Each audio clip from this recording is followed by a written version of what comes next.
Hello दोस्तों मैं आज का टॉपिक लाया हूँ महात्मा बुद्ध के बारे में। बौद्ध धर्म के रिलेटिव आया है। जितना भी एग्जाम में क्वेश्चन पूछता है वो सब के बारे में जिक्र किया गया है, उससे ज़्यादा भी जिक्र किया गया है। दोस्तों सबसे पहले बात करते हैं महात्मा बुद्ध। महात्मा बुद्ध थे कौन? महात्मा बुद्ध का जन्म कहाँ हुआ, इनका पिता का नाम क्या था, माता का नाम क्या था, इनका शादी कब हुआ, इनकी पत्नी का नाम क्या था, इनका पुत्र का नाम क्या था, सब चीज़ें आपके बारे में जानकारियाँ मिलेगी। सबसे पहले बात करते हैं महात्मा बुद्ध। महात्मा बुद्ध का जन्म 563 ईसा पूर्व में हुआ था। अब महात्मा बुद्ध का अगर पिता का नाम अगर पूछा जाए तो शत्रुघ्न था।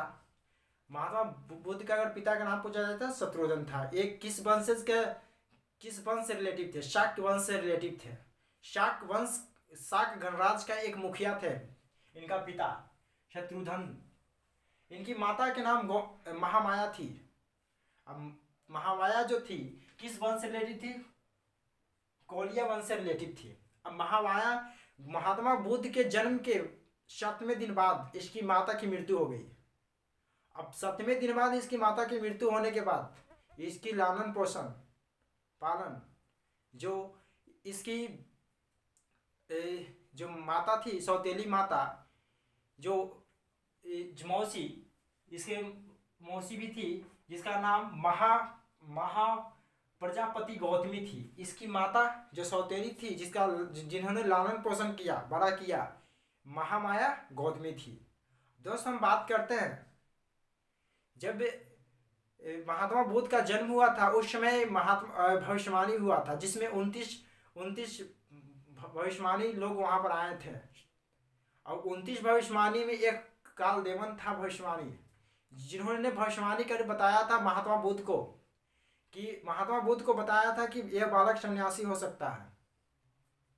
अब बड़े होने के बाद ये बहुत बड़ा एक धर्म का संस्थापक बनेगा। उन्होंने इसे भविष्यवाणी बताया था। और इसी भविष्यवाणी को लेकर गौतम बुद्ध का जो पिता थे शत्रुघ्न ने गौतम बुद्ध को 16 वर्ष की उम्र में ही शादी करवा दी। अब शादी करने के बाद इनका पत्नी का नाम यशोधरा था और इसका एक पुत्र हुआ जिसका नाम राहुल रहा। अब कुछ दिन बाद कपिल वस्तु में, अब इनका महात्मा बुद्ध का जो जन्म हुआ था कपिल वस्तु, जो राज का नाम था, अगर जगह का नाम पूछा जाए जिस लुम्बिनी लिखा हुआ है, लुम्बिनी जगह का नाम है। और इसका अगर भाई के नाम अगर पूछा जाए तो देवव्रत, ये चचेरा भाई था देवव्रत, और चचेरा भाई आनंद भी था और मौसेरा भाई नंद भी था। अब सबसे पहले बात हम करते हैं जो इनका गांव इनका लुम्बिनी था और ये राज का नाम था कपिल वस्तु। दोस्तों लुम्बिनी में ये जब अपने महल से जब बाहर घूमने गए तो इन्होंने चार प्रकार के लोग देखे। पहला बीमार लोग, दूसरा बूढ़ा आदमी, तीसरा आपको एक सौ ले जाता इंसान को देखा, और चौथा सन्यासी। ये सब चीज़ों से इन्होंने देखा कि संसार में कष्ट ही कष्ट है। इन्होंने ये सब बात सोचकर अचानक 29 वर्ष की उम्र में महात्मा बुद्ध ने 29 वर्ष की उम्र में महात्मा बुद्ध ने अपना घर को त्याग कर दिया। अब अगर त्याग करने की बात, अगर साथ में सबसे इनका साथ था एक सा सारथी, घोड़ा भी था, कंथक इसका घोड़ा था, इसका सारथिक था छंदक या चनन इसका नाम है। दोस्तों जब घर त्याग किया, जब रात्रि में उन अपने पुत्र और पत्नी के साथ सोए थे, आधी रात में वो अपने घर को त्याग कर दिया। और इसका सारथिक जो हमने बताया छंदक और चंदन इसका सारथिक था और घोड़ा का नाम कंथक था। आगे हम बात करते हैं जो घर को त्याग देने के बाद महात्मा बुद्ध सबसे पहले कहाँ गया? घर को त्याग देने के बाद महात्मा बुद्ध सबसे पहले वैशाली में गए थे। अब वैशाली में जाने के बाद वहाँ एक सांख्य दर्शन का गुरु अलार्म कलाम, सांख्य दर्शन का गुरु था जिनका नाम क्या था? अलार्म कलाम। ये सांख्य दर्शन से रिलेटेड थे। कुछ दिन वहाँ पर थे जी। इनका 5 शिष्य बने। जो पांचों शिष्य का नाम कौंडिन्य, बप्पा, भद्दाई, महायान और उसके बाद आपका है भद्राया। इसका 4-5 शिष्य थे, 5 शिष्य साथ में थे। उसके बाद वहाँ के वैशाली के बाद शिक्षा लेने के बाद वहाँ बोध गया, राजगीर में गए। राजगीर में जाने के बाद बोध गया पहुँचे। वहाँ पर एक सुजाता नाम के एक महिला थी, उनकी अपने हाथों से खीर खाने के कारण इनका जो शिष्य थे वो 4-5 छोड़ चुके थे, छोड़कर भाग गए थे। दोस्त वहाँ पर उन्होंने खीर खाने के बाद मुंडन कराया। मुंडन कराने के बाद निर्जला नदी के तट पर पीपल के वृक्ष के नीचे उन्होंने ध्यान केंद्रित किया। 35 वर्ष की उम्र में इन्होंने जो 29 वर्ष की उम्र में जब निकले थे घर से, कुछ दिन बाद घूमने के बाद इन्होंने 6 वर्ष लगातार तपस्या किए थे। माना जाता है कि 49 दिनों में ही इन्होंने पूरी ज्ञान हासिल कर दी। लेकिन 6 वर्ष की तपस्या के पूर्ण उपरीत के बाद, उस 6 वर्ष की तपस्या के बाद उन्होंने यह ज्ञान की प्राप्ति हुआ। वहाँ से कहाँ से हुआ? बोधगया से प्राप्ति हुआ, पीपल के बीच के नीचे से। अब उस समय इनका बचपन का नाम था सिद्धार्थ। जब इनके ज्ञान की जब प्राप्ति हुआ, उनके ज्ञान के प्राप्ति के बाद इनका नाम क्या पड़ गया? बुद्ध, महात्मा बुद्ध के नाम से प्रचलित हो गया। आगे हम बात करते हैं नेक्स्ट की जन्म। महात्मा बुद्ध से रिलेटिव जन्म। अब सबसे पहले बात करते हैं, जन्म से पहले बात करते हैं महात्मा बुद्ध बौद्ध धर्म की जब स्थापना किए तो सफलता हुई किस कारण से? किसी भी चीज का सफलता को कोई कारण होता है, असफलता का भी कोई कारण होता है। इसी तरह बौद्ध धर्म जो सफलता हुआ इसका कारण है, पहला ये कारण है कि महात्मा बुद्ध एक शांत दिमाग का आदमी थे, शांत स्वभाव का आदमी थे। उसके बाद इन्होंने राजकीय रक्षों के लिए छोड़ दिया था, सभी को अपने द्वार में बुलाया, सभी को अपने धर्म को अपनाने के लिए बोला। और इसके साथ साथ इनका व्यापारी जो साहूकार था, लेन देन का जो कर्ज दर लेता है वो साहूकार, सभी को अपने में शामिल किया। अधिकतर इसी कारण से सफलता हुई। और बात करते हैं, आगे की बात करते हैं इनकी जो रिलेटिव है बौद्ध धर्म की। तब बौद्ध धर्म जो होता है, जन्म जो होता है, मनुष्य का जो जन्म होता है उस समय किस चीज़ों से चिन्हित किया गया है? जन्म में जो होता है कमल का पेड़ जो होता है, फूल जो उससे किया गया है। और सार जो होता है यौवन के समय होता है, जो सार बोला गया है। उसके बाद गर्भ आने का प्रतीक, जब गर्भ होता है वो आने का प्रतीक को क्या बोला जाता था उस समय? हाथी, उसे हाथी बोला जाता है। जब गृह त्याग किए थे, जब महात्मा बुद्ध गृह त्याग किए थे, उसे किस चीज से चिन्हित किया गया था? वो घोड़ा से चिन्हित गया था। जब गृह त्याग किए थे, वो अपना घर को त्याग किए थे, बेटा और पत्नी को छोड़कर वो अपना त्याग किए थे, उसे क्या बोला जाता है? महाभिनिष्क्रमण इसे बोला जाता है। अब हम बात करते हैं, उन्होंने उपदेश दिया था। उपदेश सबसे पहले प्रथम उपदेश की अगर बात किया जाए तो जो उपदेश दिया था धर्मचक्र प्रवर्तन, जो किस भाषा में था? पाली भाषा में। अब पाली भाषा होता है क्या है? पाली भाषा एक जो ठेठ हिंदी भाषा जो होता है, अपनी भाषा में समझाना, समझे, वही पाली भाषा होता है। आगे हम बात करते हैं समुद्री, जो शेर से रिलेटिव है। अब बोधि वृक्ष जो है क्या है? बोधि वृक्ष जहाँ पर ज्ञान की प्राप्ति हुआ था, महात्मा बुद्ध को जहाँ ज्ञान की प्राप्ति हुआ था उसी को बोधि वृक्ष बोला जाता है, संबोधित किया गया है। पद चिन्हित क्या था? निर्वाण मतलब होता है क्या? जब मनुष्य मर जाता है, मृत्यु होने के बाद निर्वाण होता है। अब पद स्तूप बनता है कब? जब मरने के बाद वो इंसान का उसका 8 भाग में, जब महात्मा बुद्ध जब मरे थे उनको 8 भागों में विखंडित कर दिया था, वही एक स्तूप बनता है, एक तरह का एक स्मारक बनता है, उसी को स्तूप बोला गया, महापरिनिर्वाण। अब हम बात करते हैं महात्मा बुद्ध के 8 स्थल की बात करते हैं, जिसमें पहला स्थल है इंपॉर्टेंट, 8 स्थल है। पहला स्थल है बुद्ध का स्थल है जो जन्म जन्म से रिलेटिव है, जन्म से रिलेटिव बुद्ध का स्थल है। दूसरा बोध गया, बोध गया जो ज्ञान प्राप्ति हुआ था। अब ज्ञान प्राप्ति हुआ था बोध गया में किस नदी के किनारे? फल्गु नदी के किनारे, लेकिन फल्गु नदी नहीं दिया रहेगा, निर्जला नदी के किनारे हुआ था। जब महात्मा बुद्ध अपने सर का मुंडन करवाए थे उस समय किस नदी किनारे थे?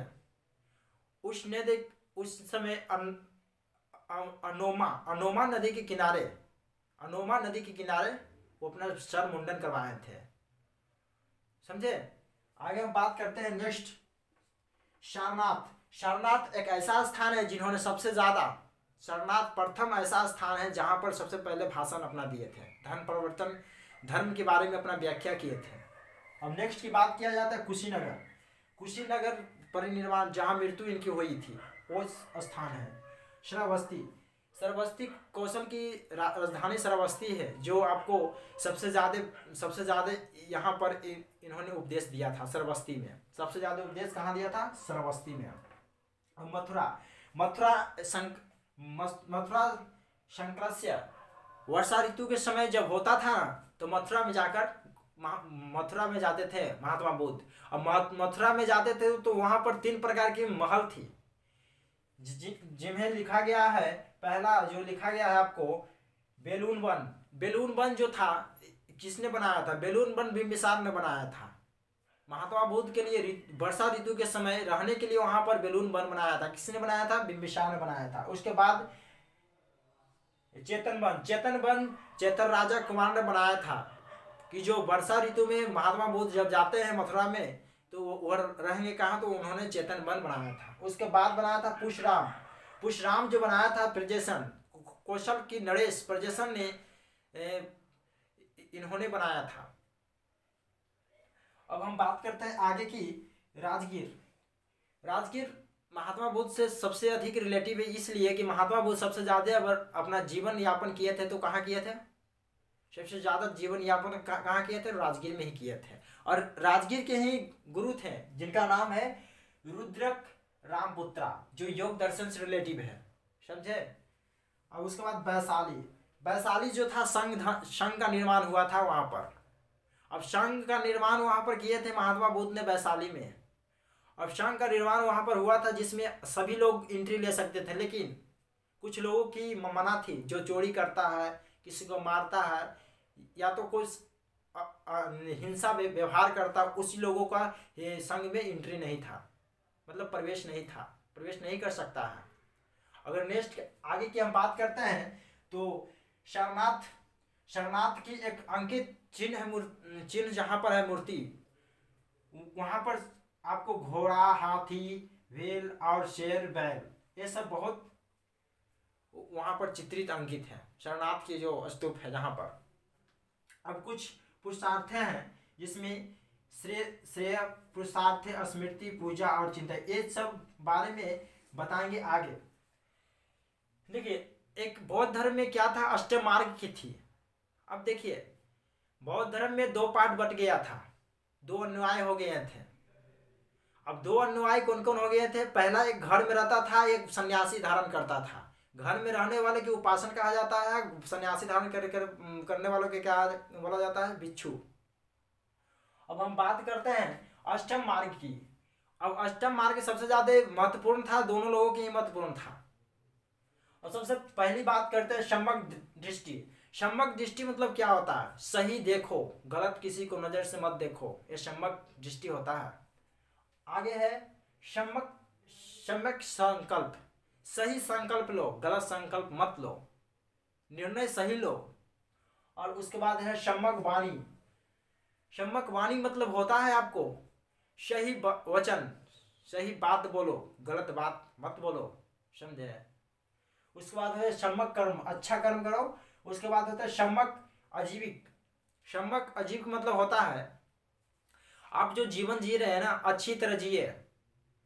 जो आप जीवन जी रहे हैं, अनुशासन होना चाहिए आपको जीने के लिए। ये नहीं कि आप जिस तरह जी रहे हैं, नियम के अनुसार जीना पड़ेगा। बौद्ध धर्म में ये वर्णित था। और उसके बाद सम्यक व्यायाम। सम्यक व्यायाम मतलब विवेक पूर्ण से, पूर्ण यानी कि स्वस्थ रहना इंसान को। और उसके बाद है सम्यक स्मृति। सम्यक स्मृति मतलब होता है क्या कि मिथ्या चीजों को त्याग करना, गलत चीजों को धारण नहीं त्याग करना। और सम्यक समाधि मतलब क्या होता है, एकाग्र मन को एकाग्र चित्त में करना। सम्यक धारण समाधि का यही अर्थ होता है। हम आगे बात करते हैं निवारण प्राप्ति के लिए 10 शीलों का वर्णन। निवारण मतलब क्या, मृत्यु प्राप्ति करने के लिए 10 चीजों का बोला है। अगर अच्छा से मृत्यु अगर प्राप्त करना है तो ये 10 चीज अपनाना पड़ेगा।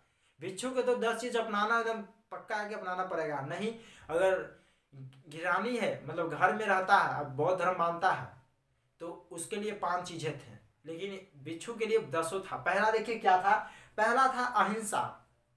अहिंसा मत करो किसी से सभी से अहिंसा हो गया। दूसरा हो गया सत्य, हमेशा सत्य बोलो, गलत चीज मत करो। और इसको होता है असत्य। असत्य मतलब चोरी मत करना, डकैती चोरी जो होता है वो मत करो। उसके बाद होता है अपिग्रह। अपिग्रह मतलब होता है कि धन को अर्जित नहीं किया जाना। नेक्स्ट है आपको शराब का सेवन न करे। नेक्स्ट आपका है असमय भोजन न करना, समय पर भोजन करना। देखो इसमें लिखा हुआ है असमय भोजन न करना, समय पर भोजन करना। और सुखमय बिस्तर जो सुखमय पद के बिस्तर जो होता है, मतलब कि कहा गया है कि सुख में जो बिस्तर जो होता है मुलायम बिस्तर पर नहीं सोने का, इसमें वर्णित किया गया है। उसके बाद है धन का संचय। अपने धन का संचय ना करें, पैसा को जमा ना करें। और उसके बाद है स्त्री से दूर रहें, किसी भी अपराय स्त्री से दूर रहें।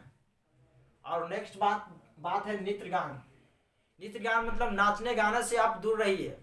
यही जो आपको बौद्ध धर्म का 10 शील है, महत्वपूर्ण बातें हैं। जो भिक्षु के लिए तो 10 महत्वपूर्ण ही है, लेकिन जो गृह घर में रहकर बौद्ध धर्म अगर मानता है उसके लिए 5 चीजें हैं, समझे, इंपॉर्टेंट। अब हम बता दिए हैं बौद्ध धर्म के त्रिनेत्र। बौद्ध धर्म के त्रिनेत्र है बुद्ध धम्म संघ, ये बहुत इंपॉर्टेंट है, बौद्ध धर्म की सब इंपॉर्टेंट। अब नेक्स्ट बात करते हैं कि जब धर्म की स्थापना हो गई तो उसको तो प्रचार करना बहुत जरूरी है। उसी प्रचार करने के लिए बौद्ध संगीति हुआ, बौद्ध सभा हुआ। पहली प्रथम जो आपका फर्स्ट जो बौद्ध संगीति 483 ईस्वी पूर्व में हुआ था। 483 ईस्वी पूर्व में हुआ। जो स्थान का अगर नाम बोला जाए तो राजगीर। अब स्थान के नाम बोला जाए राजगीर। शासन के अगर उस समय किसका शासन था, किसके शासन काल में हुआ प्रथम बौद्ध संगीति, तो अजातशत्रु के समय में हुआ। अब अजातशत्रु के समय किसकी अध्यक्षता हुई, महाकश्यप से रिलेटिव जो अध्यक्ष इनका किए थे। अब देखिए इसमें यह वर्णित किया गया है, इनका जो शिष्य थे आनंदी अपाली, सबसे अगर प्रिय शिष्य थे तो आनंद थे, ठीक है। और सबसे ज्यादा उम्र का शिष्य अगर बोला जाता है जिसमें अपाली है, सबसे ज्यादा उम्र के शिष्य। अब आनंद जो श्रुपिटक की व्याख्या किया और अपाली जो था विनय पिटक की व्याख्या किया, ये दोनों का व्याख्या किया। अगर आनंद की अगर बात किया जाए तो आनंद जो श्रुपिटक जिसे ईसाई धर्म के सेंट जॉन की जैसा गणना की जाती है। अब नेक्स्ट बौद्ध संगीति की बात किया जाए जिसमें 383 ईस्वी पूर्व में जो वैशाली में स्थान के नाम अगर बोला जाए तो वैशाली। अगर किसके शासन काल में हुआ था तो एक शासन काल कालाशोक के समय हुआ था। अध्यक्षता सबकामी इसका अध्यक्षता किए थे। अब दूसरे बौद्ध संगीति के सबसे इंपॉर्टेंट चीजें क्या है। अब दूसरे बौद्ध संगीति के सबसे इंपॉर्टेंट चीज यही है कि जितने भी लोग बुद्ध से रिलेटिव है, बौद्ध धर्म से रिलेटिव है, जो गलत चीज व्यवहार करते हैं, जैसे ताड़ी पीना, दारू का सेवन करना, चोरी करना, डकैती करना, या तो हिंसा करना, तरह तरह के जो लोग हैं वो कम से कम परिवर्तन करें, समझे। अब जो इसको लोग मानते थे उसको संविधानात्मक बोला जाता है, जो नहीं मानते थे अस्तित्वात्मक बोला जाता है। ये लोग थे। अब नेक्स्ट बौद्ध संगीति की अगर बात किया जाए तो 263 ईस्वी के बाद, महात्मा बुद्ध के मृत्यु के 263 ईस्वी के बाद 250 ईस्वी पूर्व में तृतीय बौद्ध संगीति हुआ, जिसके किसके काल में हुआ था? जो अशोक के शासन काल में हुआ था। और अगर स्थान के नाम बोला जाए तो पाटलिपुत्रा, ठीक है।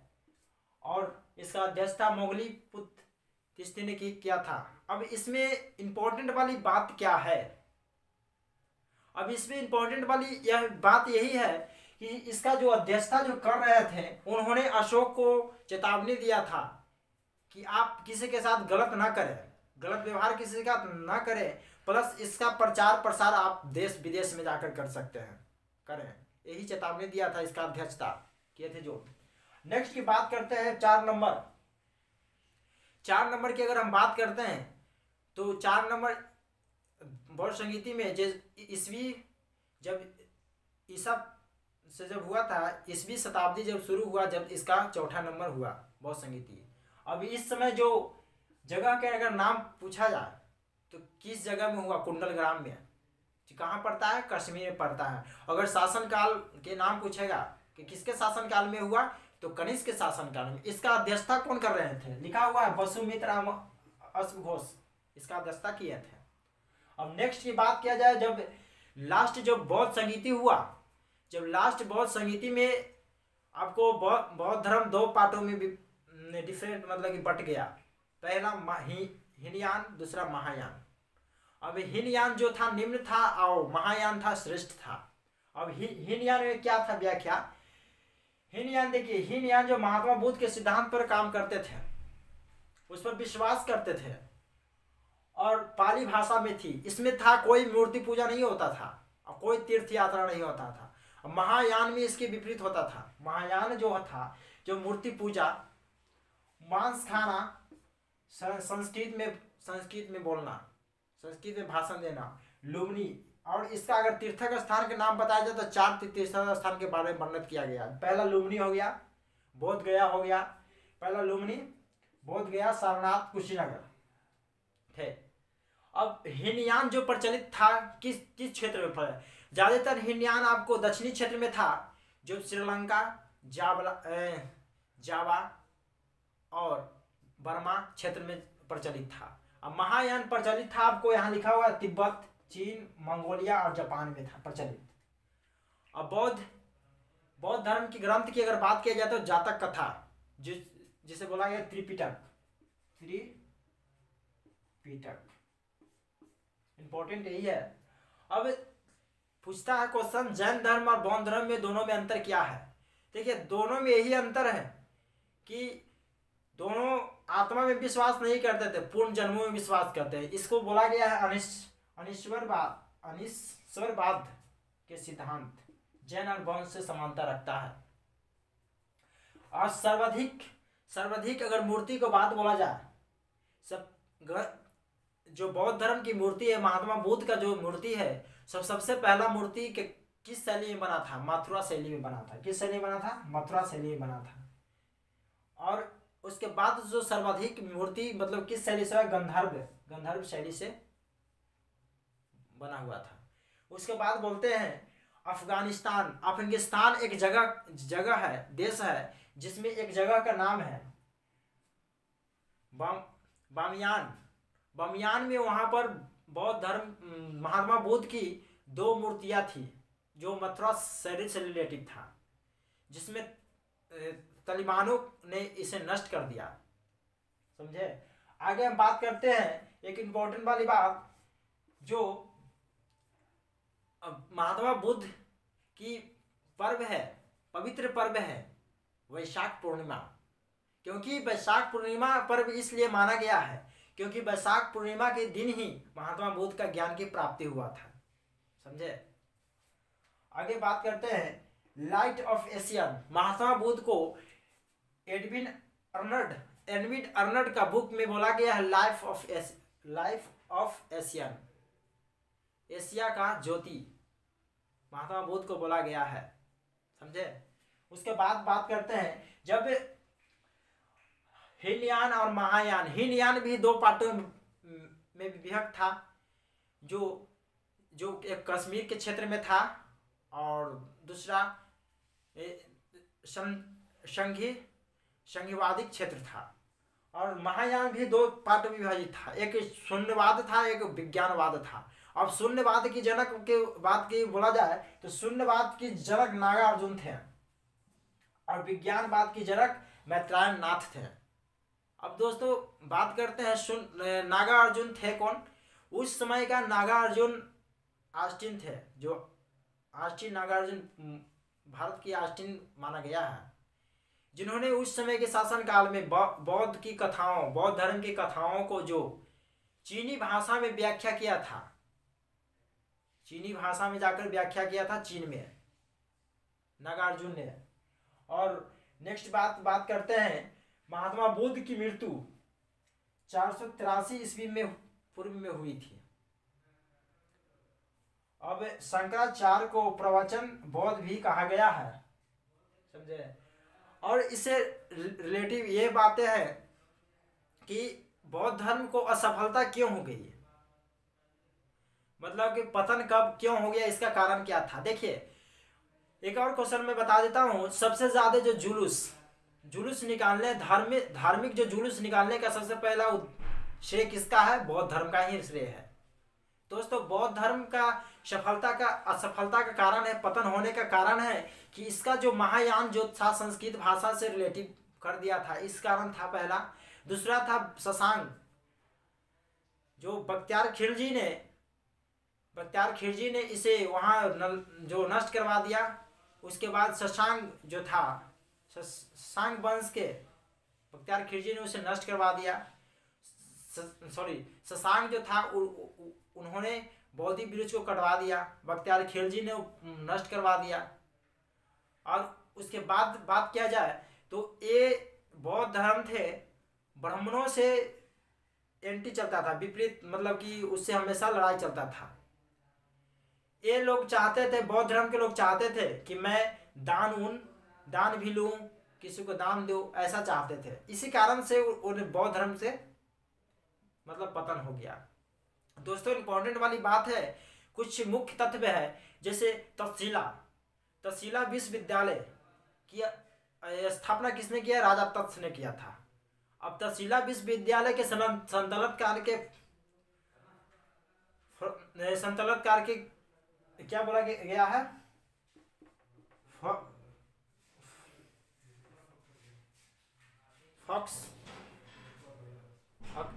ऑक्सफोर्ड बोला गया है। संतलत का क्या बोला गया, ऑक्सफोर्ड बोला गया है, समझे। अब बात करते हैं नेक्स्ट नालंदा विश्वविद्यालय कुमार गुप्त ने इसकी स्थापना किया था। अब नालंदा विश्वविद्यालय की ऑक्सफोर्ड किसे बोला गया है, महायान का ऑक्सफोर्ड बोला गया है नालंदा विश्वविद्यालय को। अब नेक्स्ट बात करते हैं, एक और विश्वविद्यालय है विक्रमशिला विश्वविद्यालय जो जिन्होंने धुतपाल वंश के शासक धर्मपाल ने इसकी स्थापना किया, जिन्होंने बर्जयान का ऑक्सफोर्ड बोला गया है। विक्रमशिला विश्वविद्यालय को आपको बर्जयान है क्या, बर्जयान वो चीज है जिसमें जादू टोना की चर्चा के बारे में वर्णन किया है। दोस्तों मैं नेक्स्ट वीडियो में लाऊंगा आपको जैन धर्म से रिलेटेड कुछ बातें लाऊंगा। थैंक दोस्त।